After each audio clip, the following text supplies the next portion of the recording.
I would say we start off. So my first question is that so many of the criticisms surrounding Polkadot is that it has an inferior developer experience, especially for new teams coming in. And I would like to know from Lucas, since you came from another ecosystem and you joined Polkadot, how do you think can we address this? I mean, it's fine. I joined Polkadot in 2018, so I hardly would say I joined from a different ecosystem, though we did experiment quite a bit on EVM before we started building the parachain. Well, so I think the good and the bad thing about Polkadot is that we fundamentally, it really is a better and more scalable technology, but it's usually that there's always trade-offs, and complexity is the trade-off here. I usually make like the comparison with asynchronous JavaScript requests, which was a very new technology in the early 2000s when I got into coding, and people really like had a website that was built by a server and pushed to the browser.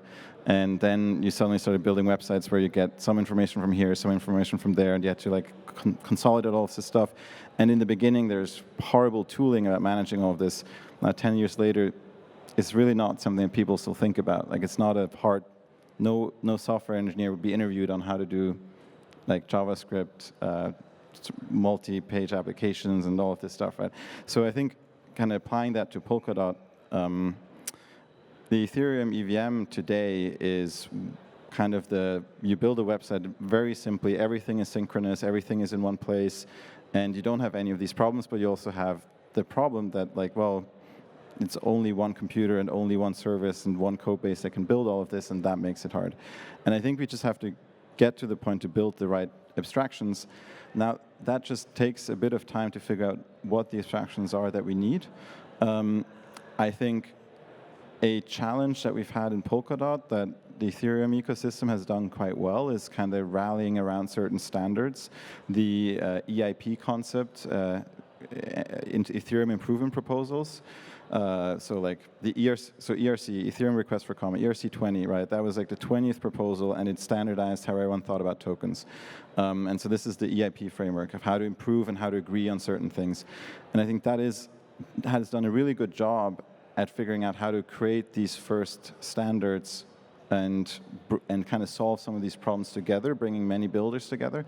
And that is, I think, the thing where we're a bit too slow in Polkadot in the beginning, and we're starting to fix this. Like now we have for example, the Asset Hub, like builders calls where these discussions happen, the forum where like people write about it and start exchange and learn from each other. And I think that is like the first place I would start, and then from there try to build tooling that simplifies this stuff. Santi, do you have anything to add to that? I pretty much agree with what Lucas was saying before. If I'm thinking about specifically new people joining in, I also think that Polkadot today offers a very different environment to build than what's out there. And we need to make it a lot simpler for them to understand quickly how they get started and how they get moving from there. Polkadot is also a technology that moves quite fast in comparison to other things.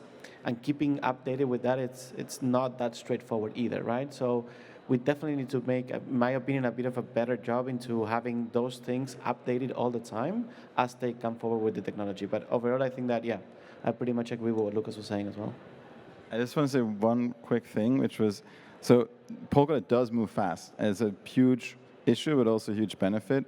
It actually was the reason why we did choose Polkadot. We, at the time, looked at Ethereum, and I thought the Ethereum 2.0 roadmap at the time was unrealistic and take way too long and wouldn't deliver scale in a reasonable amount of time. We looked at Cosmos, and Cosmos, the upgradability process was too slow. The hard forks I didn't like, and it would slow you down. And I almost thought like, and it's kind of right, like Ethereum was almost like very, very immature early stage technology, but developing at the pace of like some of the most established things. And they've sped up since then, which is good. I think they've learned that as well. But like Polkadot always had this like, was maybe a bit too much on the other extreme. So I think we have to like find the middle. Yeah, that's definitely a good thing, right? You can move forward a lot faster and those things for sure. Okay, good. So Alberto, Moonbeam was one of the first parachains deploying on Polkadot. So you've been here around for a long time. How do you think did the developer experience change in the last years, and what hasn't been done that you think we should do? Yeah. So first, I think that one of the things that Moonbeam has done well is on the execution side of things for sure.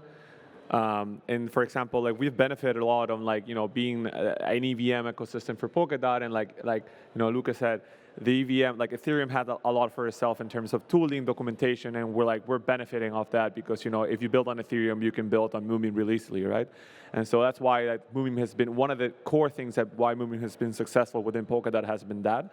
But then Moonbeam building on top of Polkadot, I think the XCM side has been challenging, right? Because it has been a slow thing to be adopted by multiple parachains. It has been difficult to build on top of simple solutions that provide users one-click experiences for things to benefit out of what XCM can provide, right? So we've been pushing a lot towards this front, and I think that's been something that has been a little bit lagging behind. But I think, also from what I've heard from other core developers is that, this new perspective on Polkadot on make it a little bit more stable. I mean, he was talking about fast pace and fast moving, which is good. But that also makes it hard because you need to have a full-time developer team just keeping up with the releases, right, and making sure that your chain is always up to date with Polkadot SDK and all that.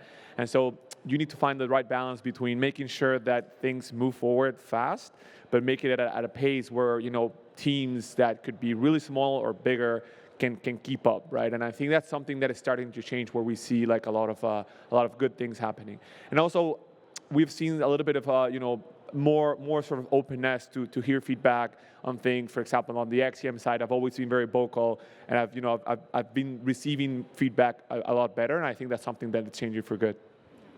So since we picked up on XCM, Joe, do you want to say something to that maybe? Yeah, sure. So I think a lot of what you said, there are little bits of it about what you can do, but it's not the reality of the experience that people have now. And I think somebody wrote to me a very nice term, the parity asterisk, which is whenever I would say oh yeah, you can do this, he was like, okay, you can do it, but what's a practical way to actually do it? There's usually a very big gap in this, and so we do see a lot of, there's quote unquote bad user experience people have, but I think you said, it is possible to do a lot of things, provide a very good user experience. They just rely on a lot of tooling, especially around XCM. It's really difficult to find, what account is this going to result in on another chain? Is it going to execute properly? And this is all stuff that needs to be handled off chain and with better tooling. But it's all possible now. So I think there's a big gap of things that we can do to improve the experience of both for builders and then for end users. But what ends up happening is because Polkadot is really complex on the protocol layer, we push a lot of that complexity into UX developers, and when they don't know how to handle it, they push that complexity to their users. And so if we give better tools for the UX developers, it will actually stop that from trickling down to users. Okay, thank you. So this year, Parity has been done some things in order to give more stability to the network. So there were some supporting in downtime. We are doing some webinars. Also, Santi and his team who has been supporting the teams in order to migrate to core time. So Lucas and Alberto, do you think that these measures are actually helping? And where do you still think there is space for improvement? No, I think it goes to what I just said as well. Is I think that having technology that moves forward, especially in such a competitive space, right? I mean, I think 5 years ago or 7 years ago, there was just blockchains that you can count with your hands, and now it's impossible. It's there's one blockchain popping up every week, and so that it's a very competitive landscape now, and so you got to move fast and stay at the edge of technology, which I think Polkadot has always done well. But also making it in a way that teams like Centrifuge or Moonbeam or other teams, right? There's a lot of teams building on Polkadot can keep up to date with all these changes that are happening, right? And that's a challenge I don't have a good answer to be honest, because where you find the balance is definitely tough. I don't know, Lucas, if you want something, but I mean, I think it's good that we're slowing down a bit on the pace of deploying features. And I think the other part is when features are being deployed, it's really important that there's this end-to-end testing being done before, and like not even just testing, just making sure it does work.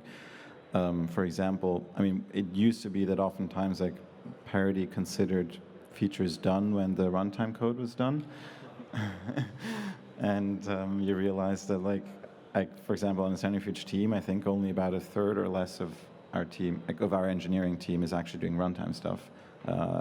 Our team that kind of builds the user interfaces for it, builds integrations, state analytics stuff, like is vastly outnumbers it, right? And so, like blockchain is just like it's like a very small and crucial part in your overall architecture, and so like when releasing these features, we do need to make sure that 100% is done, not the 30% of the runtime, and I think we have gotten better at this, and kind of like communicating what are the use cases, how are the users using it, and then very concisely communicate that to the developers and the builders that are building on it, so that they don't need to spend like following pull requests on the Substrate repo or the Polkadot repo now. That I think is another helpful thing, right? Because like oftentimes you're just you can't follow what 70 engineers at Parity are doing and then figure out which thing is actually important to you and which one isn't. And so I think that is something where like we are getting better, and you see also the like maturity of the code base is improving. I do think XCM is maybe like of the current version of Polkadot, the last point where this maturity is not quite there yet. It's also one of the things that was built last. So also a very hard thing to build, and so I think it's just like getting to that same level. One of the things that I really liked, to be honest, was Pierre's like monthly updates of things that are happening. I think that's been super helpful. Just because he puts single posts, right? I mean, now like being at the Polkadot forum is like a full-time job as well, right? Like there's so many stuff happening, and so having a person that just compiles everything into a single post, it's reliable on a timely cadence. I mean, normally monthly. That's super helpful, to be honest. And so now, as a tech lead or as an engineer, you can go to a single source and not have to go through like GitHub issues or PRs and things like that. That used to be the case, by the way. So at Moonbeam, a lot of the core engineers learned about XCM by looking at the code, not by reading, concise set of things, right? And with core time, it was actually like when we started playing with core time, it was like that as well. And you're just looking at the source code to understand how to implement it, and then when things started changing, we actually noticed an improvement on like things around core time for sure. So we spoke a lot about Parity and what Parity does and how we deploy and so further and so forth. And I know that Joe and I do share an opinion that the Polkadot community is used to Parity being the driving force. So I would like to know from Santi or Joe or whoever would like to pick up this question, what can we as a community do in order to improve the developer experience? Yeah, sure. I'll go first. I think it has gotten a lot better in the last, 3 to 6 months. I don't know if you guys agree, but I feel like we're collaborating a lot better, and like a lot of things I think go both ways. Like the monthly updates, switching over to like OmniNode and like the multi-chain ledger wallets. Like all of this stuff takes off a lot of the burden from ecosystem teams. I think what we could do a lot better is like communicating problems better. I feel like a lot of times we talk about solutions. There's like this, XY problem type of thing where like you have a problem X and then you think Y is a good solution to it, and you go around asking like, well, how do I do Y? And then you realize this is really actually quite difficult to do, and nobody really understands why you're trying to do this thing. Just as like a concrete example, like I've had somebody ask me, this was like, 6 months ago, or like, hey, we want to put a new palette on Asset Hub. Like, how do we go about doing that?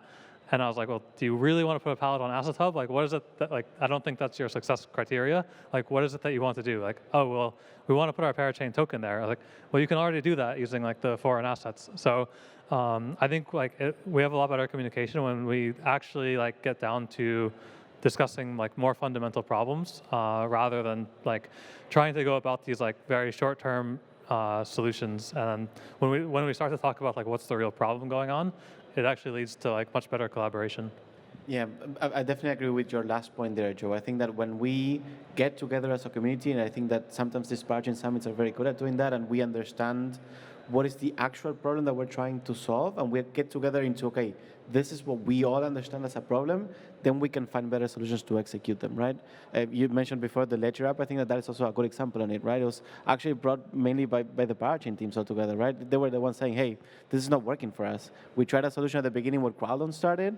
That didn't work out, and then you said, hey, we need to figure out another solution. It took some time, but in the end, I think we're getting into a better place now. I mean, I agree, like parity is not the answer. I think not always the answer. A lot of times it is. But the challenge for some of the ecosystem teams, right, is like Centrifuge, our goal is to bring financial products on chain, and that does involve making tokens really easy to use.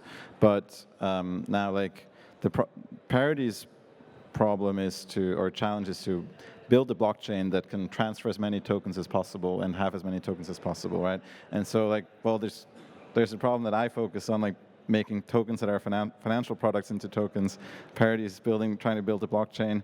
Well, so who figures out this third thing that I mentioned, which is like making these tokens really do so that someone like Centrifuge can use them for real world assets, that Hydra can use them for trading tokens, right?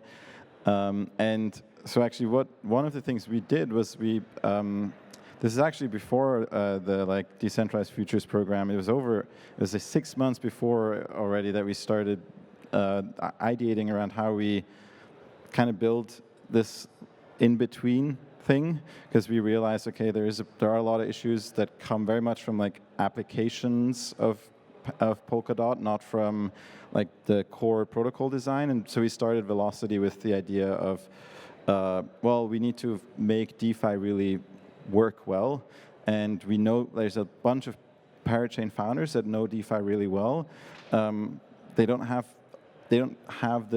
enough of the focus, but they also obviously can't just expect Parity to build a DeFi team and bring all of that knowledge in-house. And so we did start Velocity and got seed funding, and then actually the Decentralized Futures program was a huge help.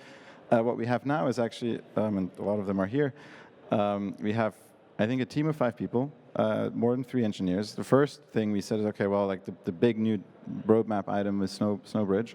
And so they spent a lot of time figuring out, okay, how do we actually build a good user interface for Snowbridge? What are the usability challenges? What are the libraries that need to be built? Does it all work? Testing it. With the goal that, like, okay, there's like now a very easy bridge interface, and that not every single wallet that's building has to go through those same challenges.